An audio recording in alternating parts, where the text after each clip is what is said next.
ఏంటి adiabatic process అంటే? ఏది కాన్స్టెంట్ అని? Adiabatic process. అడియాబాటిక్ ప్రాసెస్ అంటే ఇక్కడ ఈ ప్రాసెస్లో ప్రెషరు మారిద్ది, వాల్యూమ్ మారిద్ది, టెంపరేచరు మారిద్ది. మరి ఏది మారదండి అంటే సిస్టమ్కి సరౌండింగ్కి మధ్య హీట్ ట్రాన్స్ఫర్ అనేది జరగదు. దాని లోపల ఉన్నటువంటి హీటు బయటికి రాదు, బయట ఉన్న హీటు లోపలికి వెళ్ళదు. ఓకే, సో హీట్ ఎనర్జీ అనేది సిస్టమ్కి సరౌండింగ్కి మధ్య ట్రాన్స్ఫర్ ఏమీ జరగదు. కాబట్టి dQ is 0. In this process the transfer of heat between system and surrounding is 0. మనం ఎటువంటి హీట్ ట్రాన్స్ఫర్మేషన్ చెయ్యం. అసలు ఒక సిస్టమ్కి సరౌండింగ్కి మధ్య హీట్ ట్రాన్స్ఫర్ అవ్వకూడదంటే ఏం చేయాలి? ఆ వాల్స్ ఎలా ఉండాలి? ఆ సిస్టమ్కి కవర్ అయినటువంటి వాల్స్ అన్నీ కూడా ఏమై ఉండాలండి? ఇన్సులేటింగ్. అందులో వాటిని అడియాబాటిక్ వాల్స్ అంటాం. Insulating walls or adiabatic walls. So ఆ వాల్స్తో సిస్టము అంటే ఏం జరిగిద్దంటే ఈ సిస్టమ్కి బయట ప్రపంచంతో ఎటువంటి సంబంధం లేకుండా ఇదొక్కటే బతికేసిద్ది అనమాట. తన లోపల ఏమైనా జరిగినా అది ఇంటర్నలే, బయట ప్రపంచంతో సంబంధం లేదు. అప్పుడు దాన్ని ఏమంటావు నువ్వు? ఒక వ్యక్తి బయట వ్యక్తులతో ఎవరితో సంబంధం లేకుండా బతుకుతుంటే వాడిని ఏమంటాం? ఇది ఒక ఐసోలేటెడ్ ఫెలో అంటాం. అంటే అలాగే ఇక్కడ సిస్టమ్ కూడా ఏంటండి, it is an isolated system. Adiabatic process జరుగుతుందంటే system should be isolated from surroundings. సరౌండింగ్కి దానికి మధ్య ఎటువంటి సంబంధ బాంధవ్యాలు జరగవు, ఏమి ఉండకూడదు. కాబట్టి అది ఐసోలేటెడ్గా ఉండాలి అన్నాం. ఇప్పుడు అది ఐసోలేటెడ్ సిస్టమ్ అయితే ఎలాంటి వాల్స్ ఉండాలి దానికి? Adiabatic walls or insulating walls. So దీని నుంచి బయట నుంచి లోపలికి ఎటువంటి హీట్ ట్రాన్స్ఫర్ జరగదు. కాబట్టి change in heat energy 0. Sir మరి హీట్ ఎనర్జీ ఏమి ఇవ్వకుండా దాని టెంపరేచర్ ఎట్లా మారిద్ది? టెంపరేచర్ మారిద్ది అన్నారు కదా. ఈ అడియాబాటిక్ ప్రాసెస్లో టెంపరేచర్ మారిద్ది. మరి ఏం జరుగుతుంది? మన యొక్క ఫస్ట్ లా ఆఫ్ థర్మోడైనమిక్స్ తీసుకుందాం.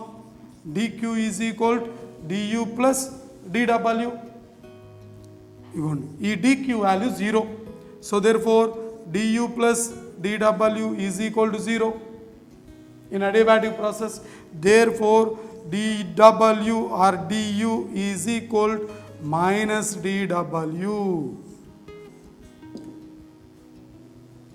అంటే అక్కడ జరిగే వర్క్ ఉందే, ఎక్స్టర్నల్ వర్క్, అది ఇంటర్నల్ ఎనర్జీలో చేంజ్కి సమానం. అంటే ఎక్స్టర్నల్ వర్క్ చేయాలనుకోండి, అంటే వాల్యూమ్ పెరగాలనుకోండి, systems should do the work కదా. మరి దానికి ఎనర్జీ ఎక్కడది? మరి వర్క్ చేయాలంటే ఎనర్జీ కావాలి కదా. ఎనర్జీ తెచ్చుకుంటుంది తనకున్న ఇంటర్నల్ ఎనర్జీని ఖర్చు పెట్టేది. తనకున్న ఇంటర్నల్ ఎనర్జీని ఖర్చు పెట్టి అది ఎక్స్టర్నల్ వర్క్ చేసేది. లేదు సిస్టమ్ ఏదైనా వర్క్ జరిగింది అనుకోండి, ఆ వర్క్ని ఏం చేసిద్ది? అది ఇంటర్నల్ ఎనర్జీగా మార్చింది. Work is done on the system అనుకోండి, that is converted into internal. మరి ఇంటర్నల్ ఎనర్జీ పెరిగిందంటే టెంపరేచర్ పెరిగినట్టు, ఇంటర్నల్ ఎనర్జీ తగ్గిందంటే అంటే ఇప్పుడు ఉదాహరణకి ఈ అడియాబాటిక్ ప్రాసెస్లో work is done by the system. Work is done by the system అంటే work is positive or expansion. Adiabatic expansion.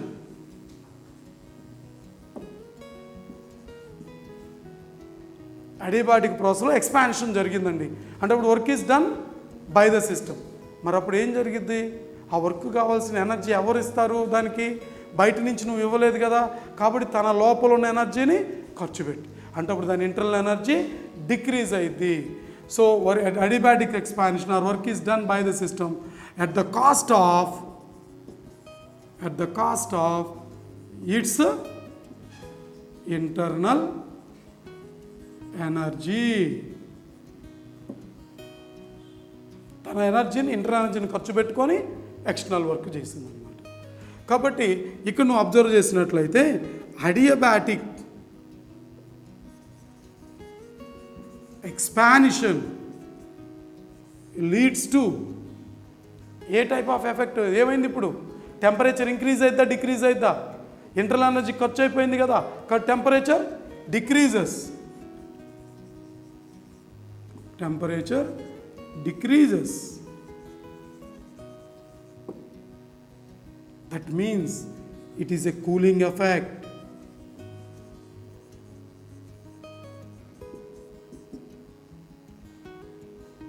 చూసారు ఇక్కడ హీట్ ఇవ్వకుండానే దాని టెంపరేచర్ మారిపోయింది. టెంపరేచర్ అంటే ఇంటర్నల్ ఎనర్జీ. ఇంటర్నల్ ఎనర్జీ తగ్గింది కాబట్టి టెంపరేచర్ తగ్గిపోయింది. క్లియర్? ఓకే. నౌ ఇదే మాదిరిగా the second point, adiabatic compression.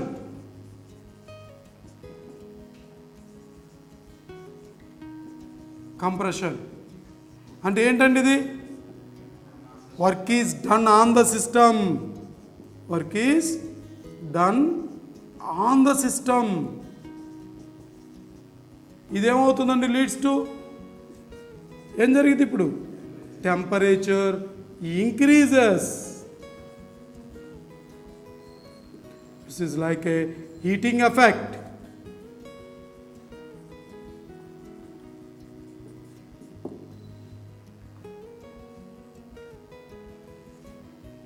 ఒకటి అడియాబాటిక్ ప్రాసెస్లో సిస్టమ్కి సరౌండింగ్ మధ్య ఎటువంటి హీట్ ఎనర్జీ ట్రాన్స్ఫర్మేషన్ జరగదు. ఓకేనండి. సో అక్కడ అడియాబాటిక్ ఎక్స్పాన్షన్ జరిగిందంటే ఇంటర్నల్ ఎనర్జీ తగ్గిపోతుంది. ఆ తగ్గిన ఇంటర్నల్ ఎనర్జీ అక్కడ వర్క్గా మారి ఉంటుంది. ఒకవేళ అడియాబాటిక్ కంప్రెషన్ జరిగిందంటే work is done on the system, internal energy పెరిగిద్ది, అంటే టెంపరేచర్ పెరిగిద్ది.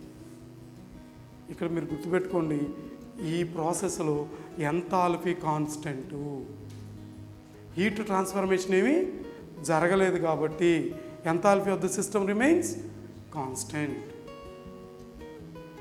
అడియాబాటిక్ ప్రాసెస్ ఏది కాన్స్టెంట్ అంటే ఏమని చెప్పొచ్చు అండి? సిస్టమ్ యొక్క ఎంథాల్పీ కాన్స్టెంట్ అని చెప్పి. సిస్టమ్ కొన్ని హీట్ ఎనర్జీ, లోపల ఉన్న ఎనర్జీ మారుతుందా మారట్లేదా? మారుతుంది. నువ్వు బయట నుంచి హీట్ ఇవ్వలేదు, లోపల నుంచి బయటికి తీయలేదు, కానీ లోపల ఉన్న ఎనర్జీ అలాగే ఉండిపోయిందా? లేదు.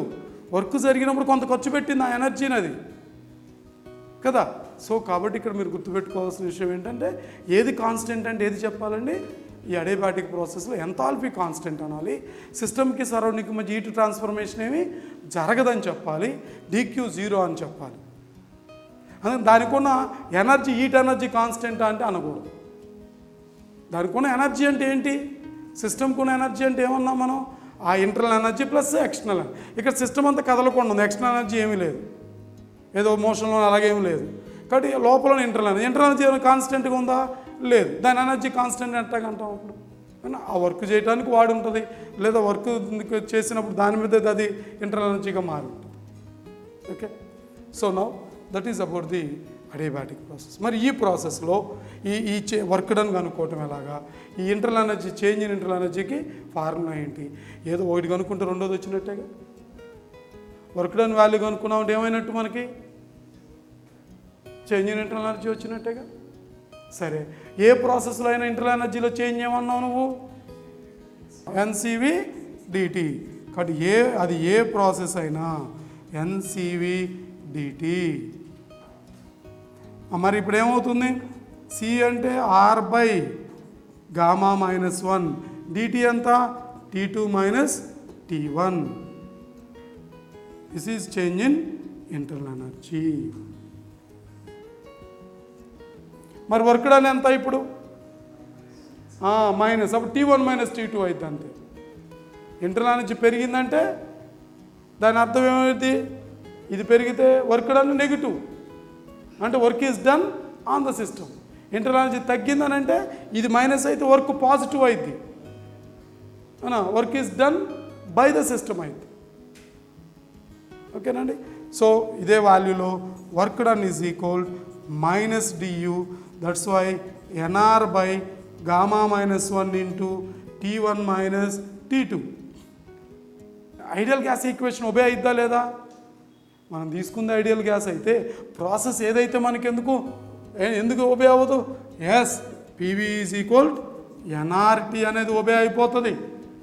కాకపోతే ఇక్కడ 3 మారుతాయి కాబట్టి ఇనిషియల్ స్టేట్లో స్టేట్ ఈక్వేషన్ ఎన్ఆర్ T1 అయింది, తర్వాత state P2 V2 into NR T2 అవుతుంది కదా.